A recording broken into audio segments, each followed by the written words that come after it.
Hai semuanya, gimana kabar kalian? Semoga selalu dalam keadaan baik. Jadi welcome back teman-teman di Andre Greystone Channel. Dan di channel ini kita akan mengulas soal kripto ya teman-teman. Jadi sebenarnya di channel ini ada dua segmen utama. Yang pertama ada analisa pagi, di mana setiap paginya kita akan update untuk news dan juga pergerakan dari market, khususnya market Bitcoin. Yang kedua ada analisa kripto, di mana kita akan mengulas koin-koin yang udah teman-teman request di kolom komentar channel YouTube ini.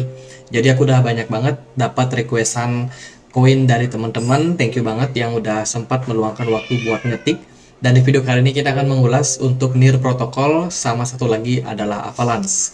Kita akan mulai pembahasannya dulu dari NIR protokol. NIR hari ini diperdagangkan di kisaran 1,5 dolar. Marketnya sedikit mengalami kenaikan 2,5%. Kalau kita lihat dari pergerakan NIR lumayan bagus dalam beberapa hari terakhir. Nah, NIR protokol ini belakangan itu isunya ada kerjasama sama Polygon. Polygon Matic dalam hal pembuatan layanan blockchain yang mereka sebut sebagai Zero Knowledge for WASM yang akan bekerja sama Polygon Matic ya teman-teman, untuk meningkatkan skalabilitas daripada kedua proyek ini, khususnya untuk ekspansi dari Ethereum teman-teman, karena Polygon kan dia memang basisnya adalah di Ethereum.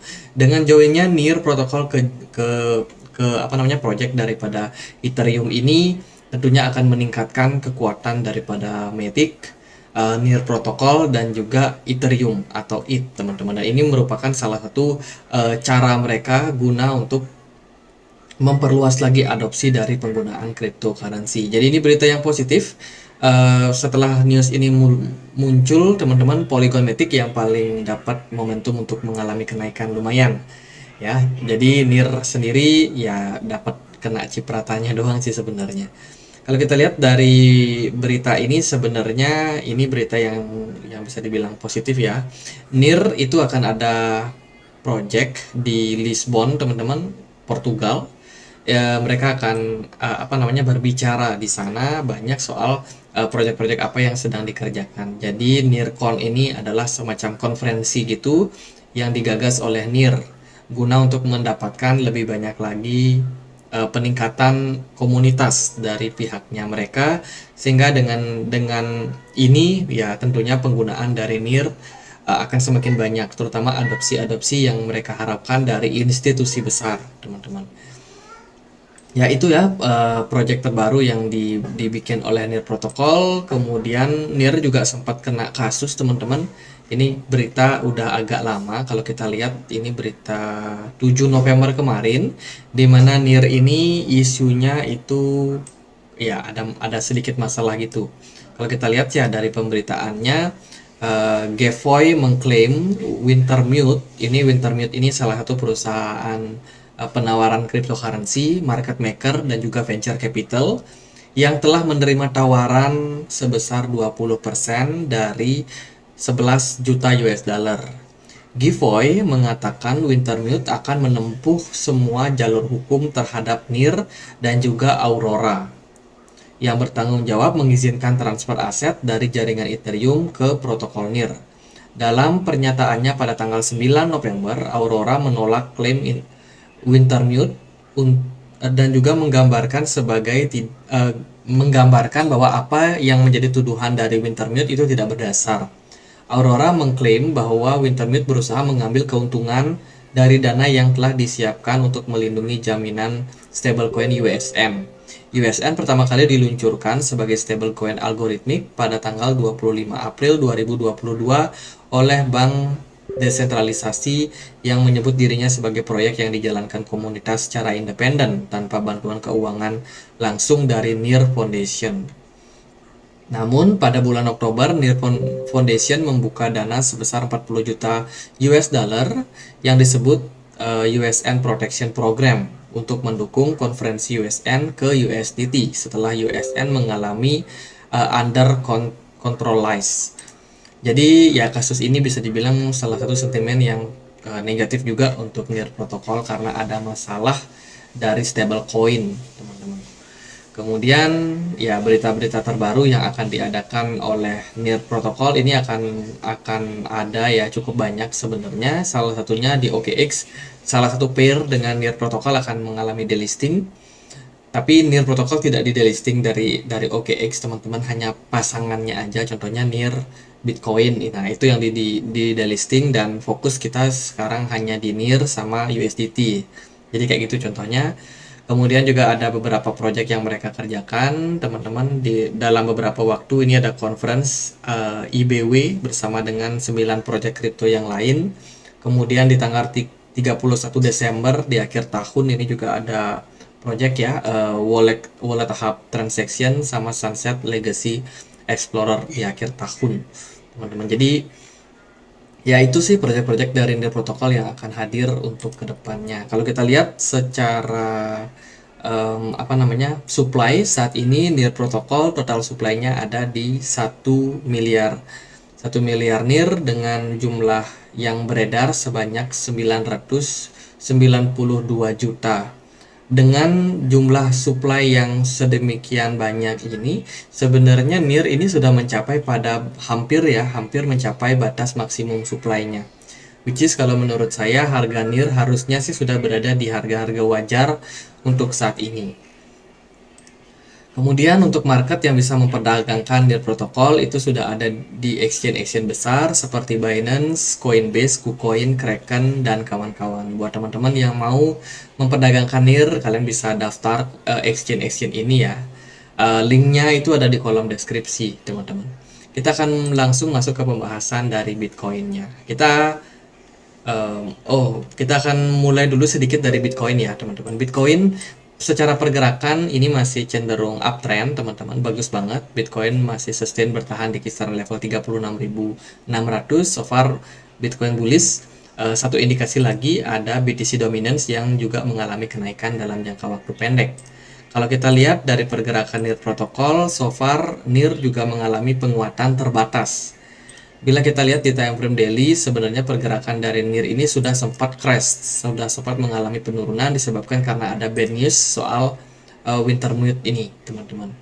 Dan ya, ini memberikan impact terhadap penurunan pada NIR. Dan sekarang NIR dilihat dari volume perdagangan sebenarnya masih cukup tinggi, tapi smart money-nya yang berada pada NIR udah pelan-pelan cabut, teman-teman.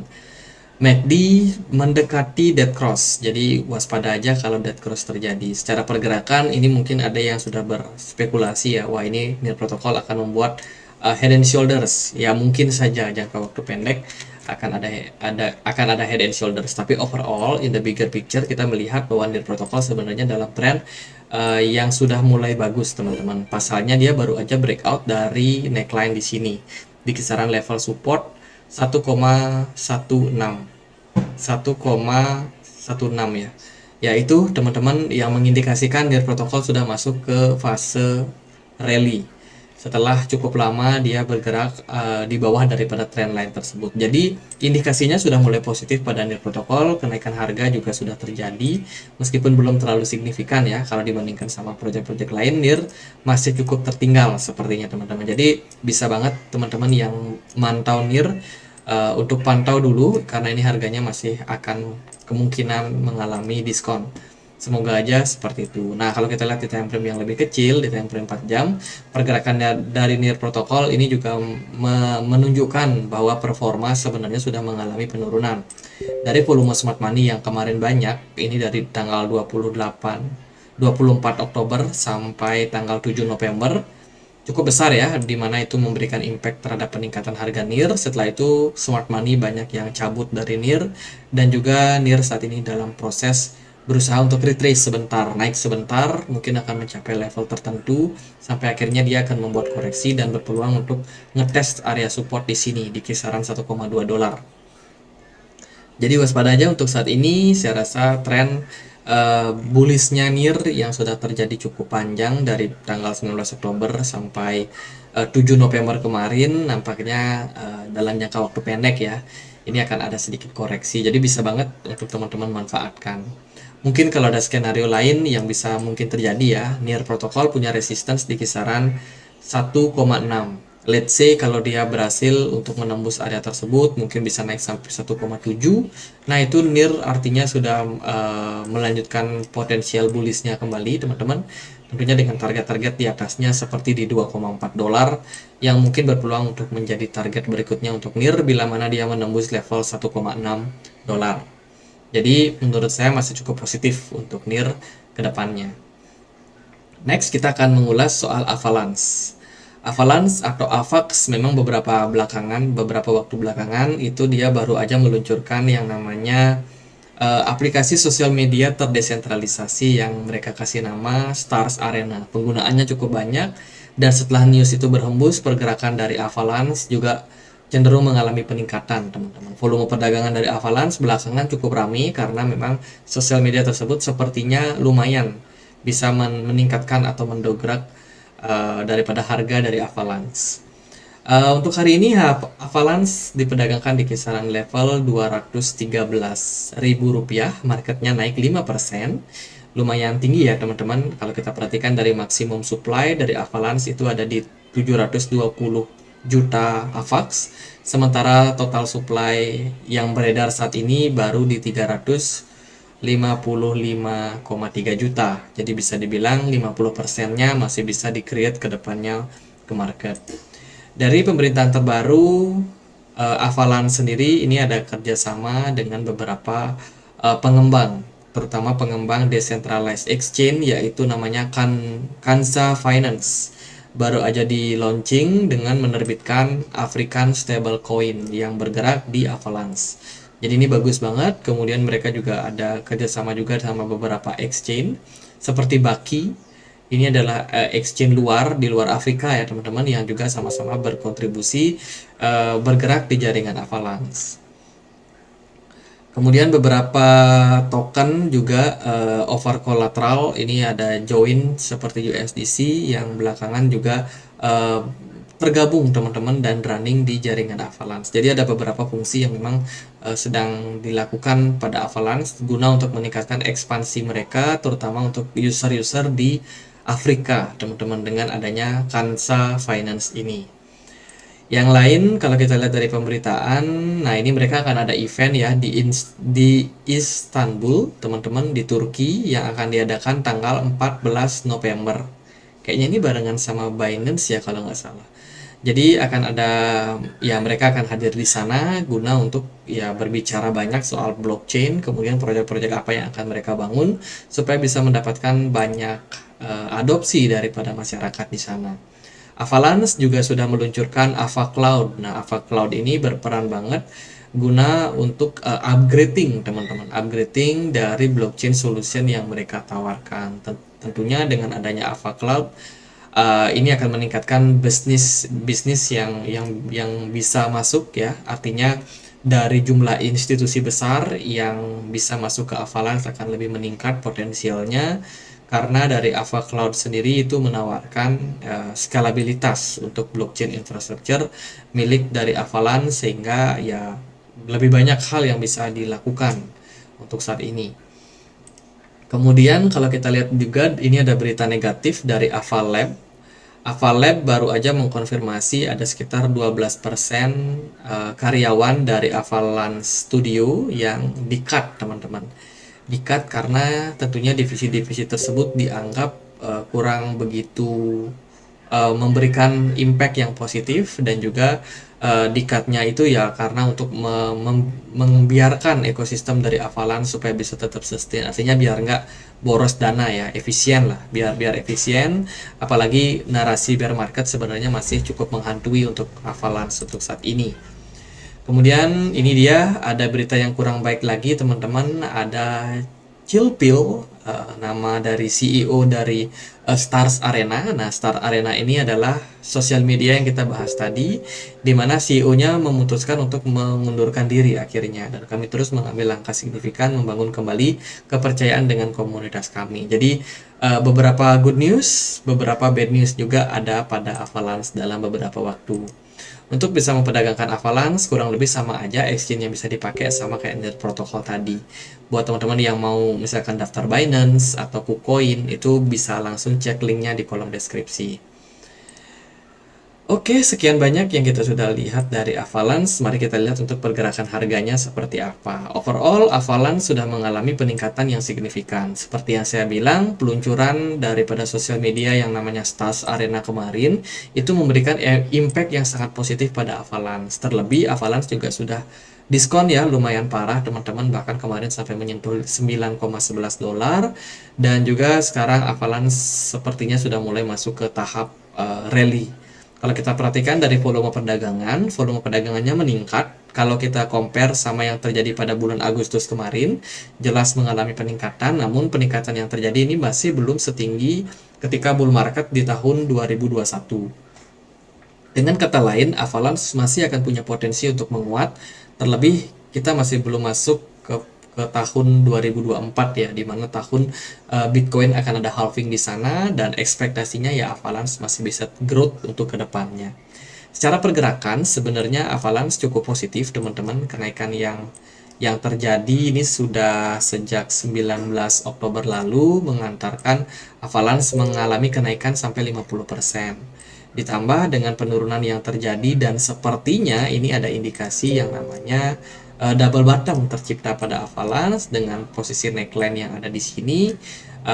Sebenarnya ini sudah capai target double bottom mereka ya, dan dengan target ya ada di kisaran 13,19 dolar dan sudah tercapai. Hari ini harga Avalanche ada di kisaran 13,66. Next target ada di resistance kisaran 15 dolar teman-teman, masih ada kenaikan mungkin sekitar ya 10% kurang ya, mungkin 9 sampai 10% aja kenaikan sebelum dia akhirnya menyentuh area resistance di sana. Jadi untuk saat ini Avalanche karena udah naik tinggi, mungkin kita lebih kayak waspada aja kalau mau masuk, tunggu momentum yang baik. Dari volume perdagangan di time frame daily kelihatan mengalami penurunan tipis.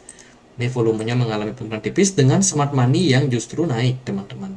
Artinya dalam posisi sekarang retail itu kebanyakan yang takut masuk, tapi dari smart money justru cukup antusias untuk masuk ke Avalanche.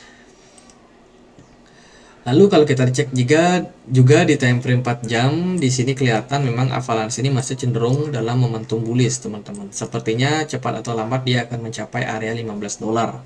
Dan di area tersebut mungkin akan mulai ada aksi taking profit. Jadi buat teman-teman yang mungkin mau masuk, risiko kalian agak tinggi ya. Jadi ada baiknya untuk tunggu aja fase-fase koreksi di mana teman-teman bisa masuk lebih aman. Jadi nggak ada masalah dari Avalanche kalau ada teman-teman yang mungkin sangkut, wah udah sangkut parah nih karena dulu belinya mungkin di harga 20 dolar atau mungkin di atasnya. Jadi sekarang udah mulai merangkak naik, semoga dengan beberapa news tadi yang kita sudah sempat bilang ya, itu bisa menjadi indikasi positif pada Avalanche dan semoga FUD yang muncul belakangan seperti yang tadi ada PHK, kemudian juga ada CEO dari Stars Arena yang mundur bisa dapat pengganti yang baru. Jadi gitu aja paling pembahasan untuk dua project ini, NIR dan Avalanche. Saya rasa masih cukup menarik untuk next bull run. Semoga videonya bisa bermanfaat dan teman-teman kita punya komunitas diskusi di Telegram. Di sini kita selalu berbagi informasi, update. Ada teman-teman yang mau sharing, yang mau meramaikan grup, ya silakan aja, semuanya free teman-teman. Yang mau join, linknya ada di kolom deskripsi.